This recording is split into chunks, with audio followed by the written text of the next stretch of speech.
Good morning, everybody. Good morning, good morning, good morning. Please let me know if you can hear me. I know last week I hopped on. I thought I was doing something. We were a little, we had to hop on later because of where I was and not having any connection and all that good stuff.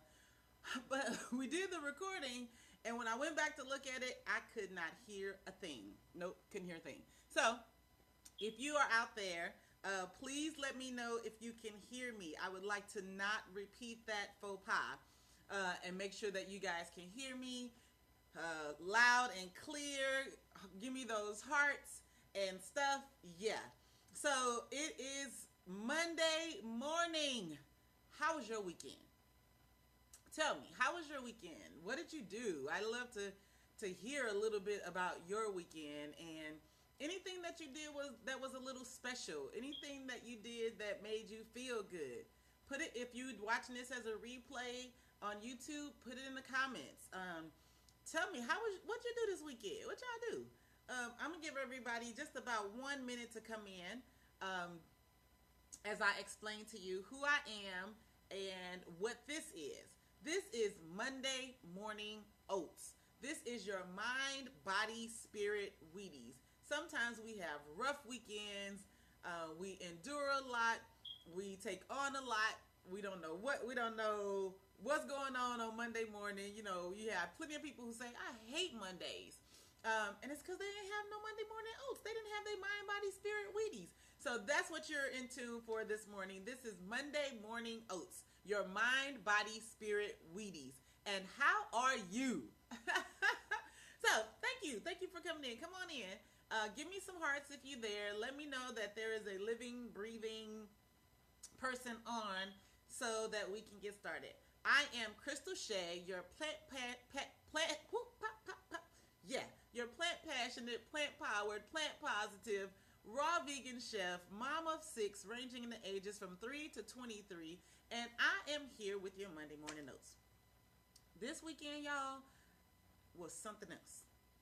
Yeah, and 2 weekends in a row were something else. And it was rough. It was rougher than I thought, it should be. Definitely rougher than I wanted it to be. I'm lighting this up a little bit, y'all. Sorry. Definitely rougher than I wanted it to be. It was rough, right? And so, yeah, there we go. That's better. So it was rough. Last weekend, when I say rough, it gave me a chance to put on display something that most people are not used to having put on display, something that most people aren't even looking for, something that most people associate with weakness, and that was humility. Thank you. See, that's much better. Sorry, y'all. That's much better. That was my humility.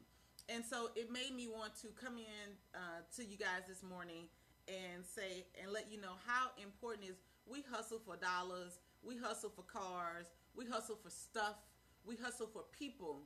A lot of times we're not looking for the hustle of humility.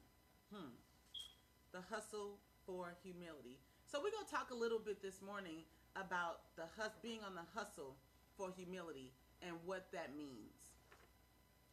The hustle for humility is not one that people are running to. As a matter of fact, it's one that makes you seem or appear to be lower in self and lower in value than everybody else when you hustling for humility. Now, when you hustling for that bread, when you on that grind to get that paper, everybody admiring you. Everybody want to be like you. When you got tools and tips on how to get rich and how to make money, how to brand your business, how to market your business, how to put on the webinar, things like that, people are flocking to you. But if you tell somebody, yeah, I'm on the hustle for humility, you go look behind you and you go see very few people are catching on to a hustle for humility. By definition, humility is a modest or low view of one's own importance. A modest or low view of one's own importance. We're going to talk a little bit more about that. By definition, it's a modest or low view of one's own importance. So, are you saying that if I'm humble, I don't think anything of me? We're going to talk about that because you'll find that a person who is humble thinks, knows, they don't have to think so much about who they are because they are certain and they know who they are because they've done the internal work. A lot of times, humility is only an internal work. Nobody can help you work on your humility. Ego is the thing that's opposite of humility. It's just opposite of humility. Ego is a person's sense of self-esteem or self-importance. You see how that's in direct contrast to humility? By definition, this is a dictionary definition of ego. A person's sense of self-esteem or self-importance. And see how that is in direct contrast to humility. Now, people oftentimes associate ego with pride. And there's scripture that says, pride goeth before destruction, a haughty or ego spirit before a fall. So ego can be very beneficial when used properly, but you'll find that a lot of times when people are using ego, it's not constructive. It's not for the greater good. I have a little acronym that I have created for ego because I like acronyms. It is an excuse to go off, to be real, to tell the truth, to be yourself. I'm just me. People when they are residing in ego, excuse to go off, they say stuff like, "She don't know who she messing with. She don't know who I am. They better ask somebody." Hey, I sound like I know this, right? I might have said this a time or two before, maybe. I mean, I know y'all haven't. I just did that. So those are the things that reside in ego. When you are in ego, you are less likely to be teaching. You are less likely to have cultivated ground for yourself where you are learning. When you are in ego, you're more focused on the external things. You're more focused on things outside of your control. You would like to be able to control some of these things, but you're more focused on family. How's that working for you? If it's not the immediate family in your house, how is being focused on the attitudes and the behaviors of your family working for you? What are they doing for you internally? Income. If it ain't about the money, you can dismiss me with it. Most people are concerned with income. But what is that money, what is that income doing for you internally? Friends and likes. And I'm talking about live and via social media.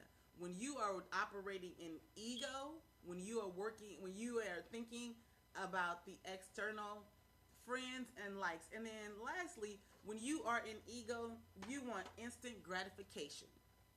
You want to go off now. You want to see the result now. You want to tell them about themselves now. You want them to know right now where you stand. You want to get the instant gratification.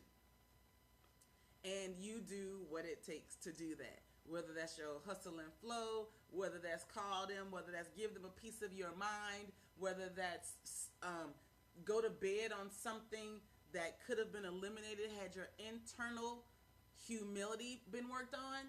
You want to get instant gratification. When you are in humility, you focus on the internal. You focus on your purpose, something that you can actually do something about. You focus on your values, the things that mean something to you, your immediate family, your contributions to society, your inner peace, your self-care, your self-love. You focus on the things that are internal, the things that you can actually work on, right? Beliefs. When you are in humility, you care about what you believe in and you practice on that belief system. You work on thoughts that are going to line up with your beliefs so that those thoughts turn into actions that line up with humility. When you are in a humble state, you are less likely to act aggressively, which means overreact. You take time to think, and you take time to respond. Sorry. And when you are in humility and you're working on your inner self, you understand that it's a lifelong commitment. It's a lifelong process. There is no instant gratification when you are operating from humility. To be very honest with you, initially, humility will even feel icky because it's not something you're used to. Initially, humility will feel icky because you're denying self for a greater good. Humility ultimately is going to allow you to fully see, to fully hear, and accept others for who they are. I'm going to give you 3 ways to help you get on your hustle for humility. 3 ways to hustle for humility. 1 is embrace your humanness. Embrace your humanness. Accept you for who you are. Strengths, weaknesses, and all. When you do that, you're able to do that for others. A lot of times people can't operate in humility because they're not accepting of who they are. They don't accept who they are, so you show ain't got nothing coming as far as them accepting who you are. You're able to be more honest with yourself, which means you're automatically able to be more honest with others. So, number 1, embrace your humanness. Number 2, practice compassion. It's hard to do number 2 if you don't do number 1. Practice compassion. Accept others for who they are. Don't try to manipulate people from past experiences or your past emotions or some stuff that you're holding on to in order to get them to operate or move in a way that you want them to move. Take responsibility for things that you may have done that are said to hurt someone, and have compassion and give what you want to get back, and don't blame others when they aren't able to give you something that you haven't given yourself, let alone been able to give to them. And number 3, express gratitude. It's so hard to operate an ego or even think about wanting to go off when your mind is so deep into gratitude. Ego is a direct reflection of not being thankful. And people can say, I'm thankful, or I said thank you, I appreciate that. It shows. A person who operates more out of ego and external sources and forces, their gratitude or appreciation will show, and you'll feel it. True gratitude is something that you barely have to express because people can feel it before you even say a thank you. People can feel it before you even enter their space. They can hear it in your voice. It gives them a warm and fuzzy. It makes them feel good. This is a way that you cultivate humility. You are able to express yourself honestly. You're able to listen to the ideas of others. You place a higher value on what matters when you operate in humility and you're dealing with the internal you and not external stuff that's all around you. When you operate in humility, you are open to new ideas, you are open to advice, and you're open to true criticism or constructive criticism, not that letdown stuff, but you're open to that. Humility is a powerful tool. Hustle for it. Hustle for it like you hustle for your paper. Hustle for it like you hustle to get them bills paid. Time management. Things that are going to get you money and get you paid. Hustle for humility, because at the end of the day, humility comes with a price. But the reward is always peace. And there is not any amount of money that I would be willing to trade for a peace of mind is priceless. It helped me to get over two very rough situations. Humility, I fought for it. I want to connect with people who have it. I look up to the people who have it. And I wasn't necessarily born being a humble person, but I'm on the hustle for it, y'all. That piece is priceless.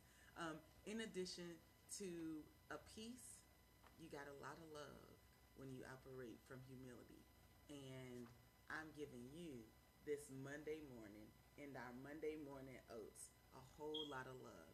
It's been me, Crystal Shea, your plant powered, plant positive, plant passionate, raw vegan chef, crazy mama 6, loving life, living life. Get on your hustle today. Use those three tools and see if you can use them on somebody today. And tell me how you feel.